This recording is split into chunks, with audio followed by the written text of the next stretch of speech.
Selamat hari Minggu semuanya, Shalom. Shalom. Wah anak-anak, kita bertemu kembali di dalam ibadah online Sekolah Minggu Elim. Langsung aja kita semua lipat tangan tutup mata, kita berdoa. Bapa kami yang di surga, Bapa yang baik, pagi hari ini kami anak-anakmu berkumpul bersama. Kami mau mengikuti ibadah online Sekolah Minggu Elim. Tuhan, berikan kami hikmat, berikan kami kepintaran, agar kami semua boleh mengerti kebenaran firman-Mu. Kiranya Tuhan yang tolong kami, Roh Kudus yang memimpin ibadah kami mulai dari awal, pertengahan hingga pada akhirnya. Mau kami serahkan semua hanya ke dalam tangan-Mu saja. Hanya di dalam nama Tuhan Yesus kami telah berdoa. Amin. Langsung undang kita semuanya bangkit berdiri. Mari kita sama-sama nyanyikan lagu Mars Sekolah Minggu. Kita nyanyikan dalam bahasa Mandarin terlebih dahulu. 主的学校，主的学校，是我们儿童大家庭，喜爱天赋，后方向前，快乐团结的新生命，学习圣经，赞美不停，儿童爱主教会复兴，我主命令，乐意遵行，以色列神荣耀主名。Dalam bahasa Indonesia, Sekolah Minggu, Sekolah Minggu. Sekolah Minggu, Sekolah Minggu, rumah kanak-kanak semua. Bakti Allah, cinta bangsa, hidup penuh sukaria. Belajarlah kitab suci, cinta Tuhan, gereja maju. Jalanlah perintahnya, muliakan-Mu sepanjang hidup.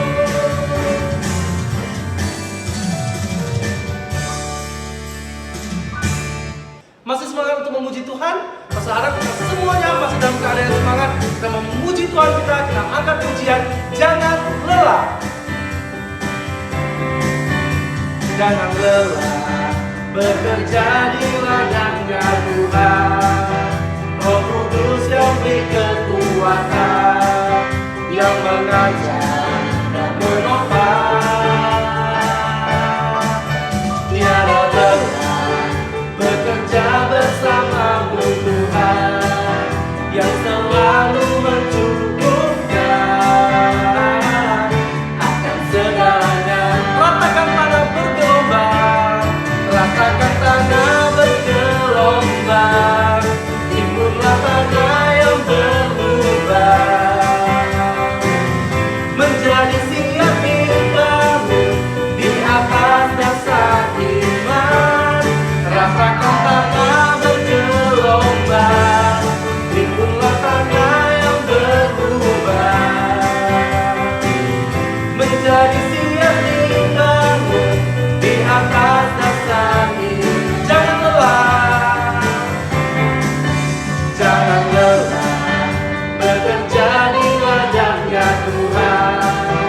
Roh Kudus yang beri kekuatan, yang mengajar dan menopang. Tiada lelah, tiada lelah bekerja bersamamu Tuhan, yang selalu mencukupkan akan segalanya. Ratakan tanah bergelombang, ratakan tanah bergelombang, timbullah tanah yang berlubang, menjadi siap dibangun di atas dasar iman. Ratakan tanah bergelombang, timbullah tanah yang berlubang, menjadi siap dibangun di atas dasar iman.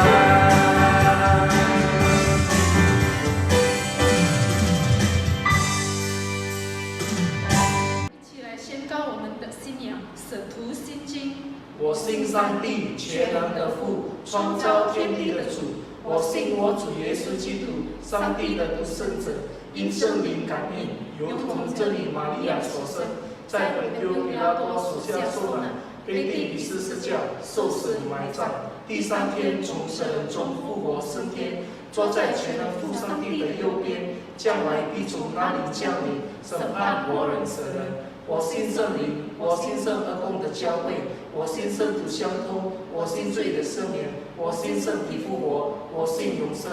Amin. Sebelum kita mendengarkan kebenaran firman Tuhan, kita mau kembali angkat pujian Pelangi Kasih-Nya.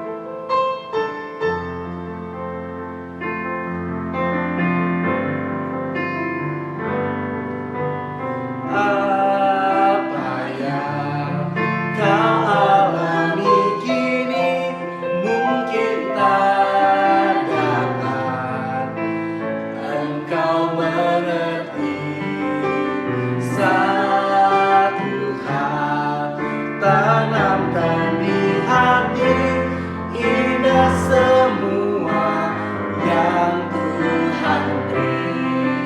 Tuhanmu tak akan memberi. Tuhanmu tak akan memberi ular beracun. Ada yang minta roti. Yang engkau alami tak melebihi kekuatanmu. Tangan Tuhan sedang merenggang. Tangan Tuhan sedang merenggang. Suatu karya yang agung mulia.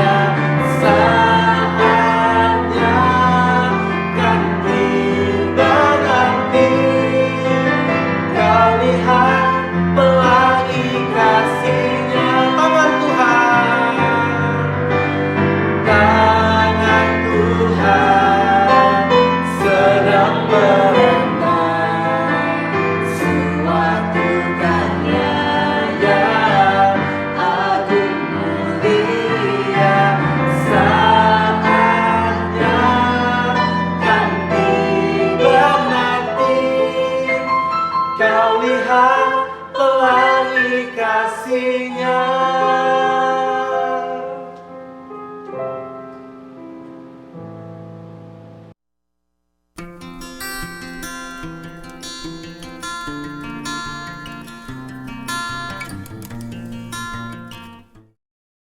Ya, adik-adik, sebelum kita mendengar firman Tuhan, kita bersatu dalam doa. Bapa, terima kasih, kami bersyukur di sepanjang minggu ini Tuhan memberikan kami kekuatan, dan kami bersyukur Tuhan untuk sukacita yang terus Engkau berikan bagi kami, anak-anak-Mu.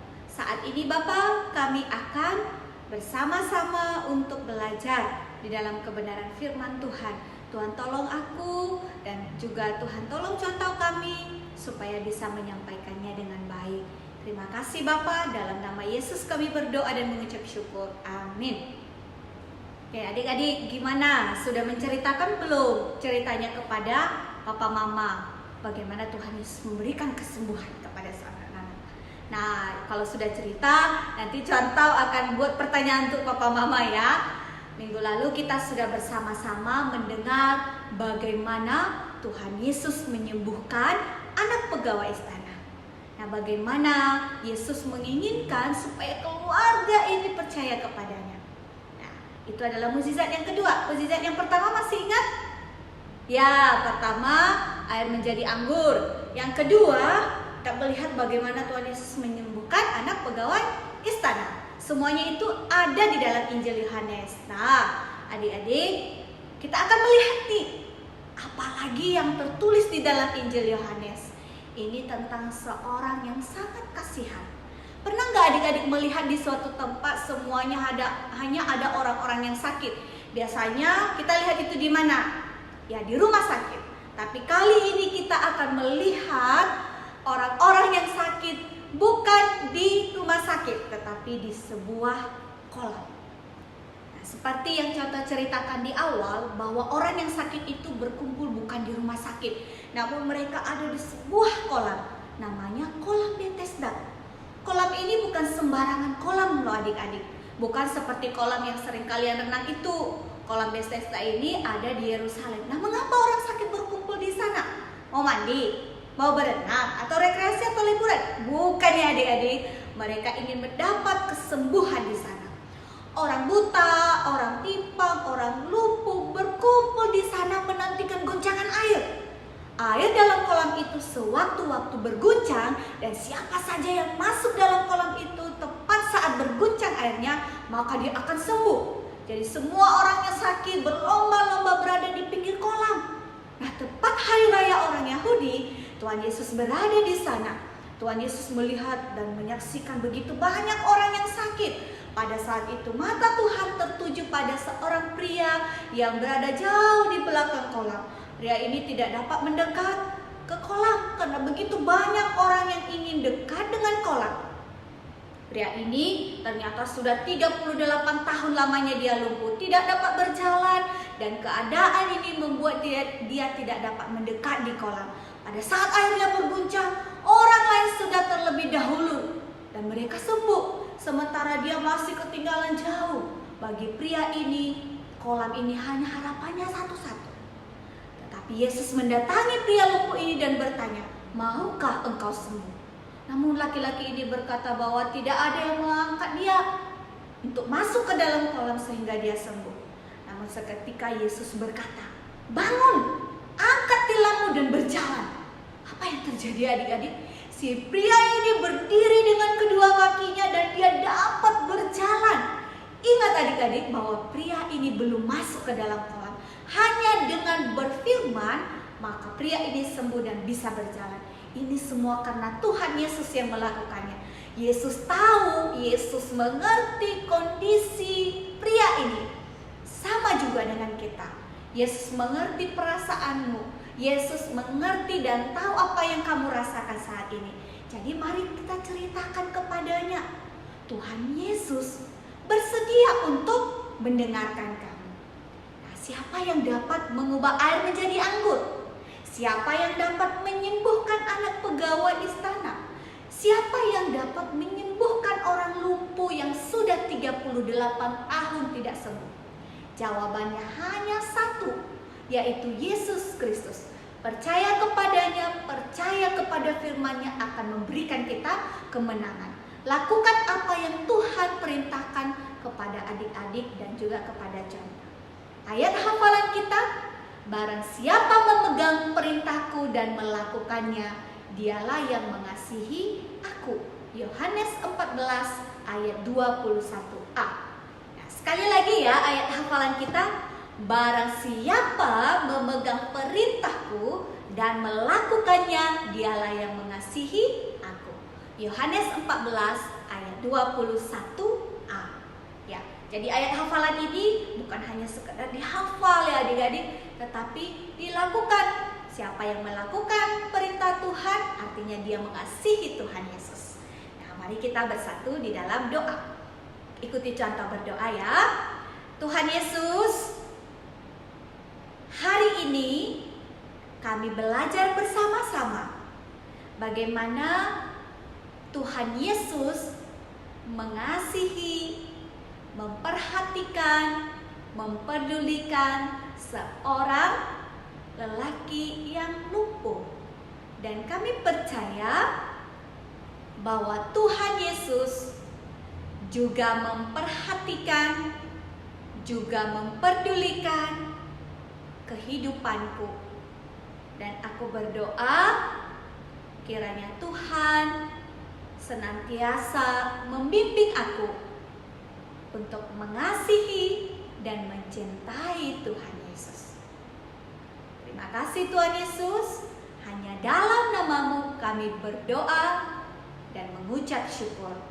Sama-sama kita katakan amin.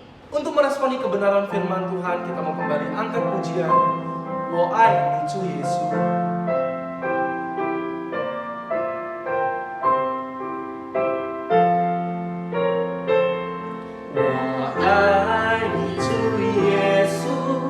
我爱你主耶稣，你为我来到人间。我爱你主耶稣，我爱你主耶稣，我爱你主耶稣，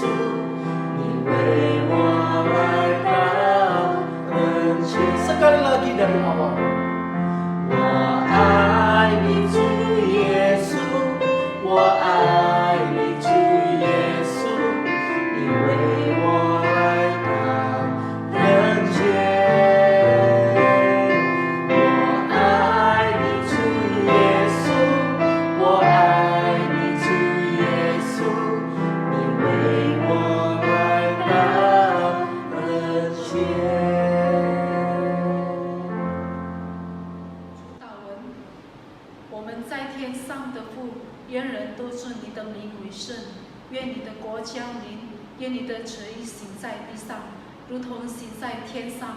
我们日用的食，今日赐给我们，免我们的债，如同我们免了人的债，不叫我们一切试探，救我们脱离凶恶。因为国度、权柄、荣耀，全是你的，直到永远。阿min。 Anak-anak, demikianlah ibadah kita untuk minggu ini. Sampai jumpa. Tuhan Yesus memberkati. Bye-bye.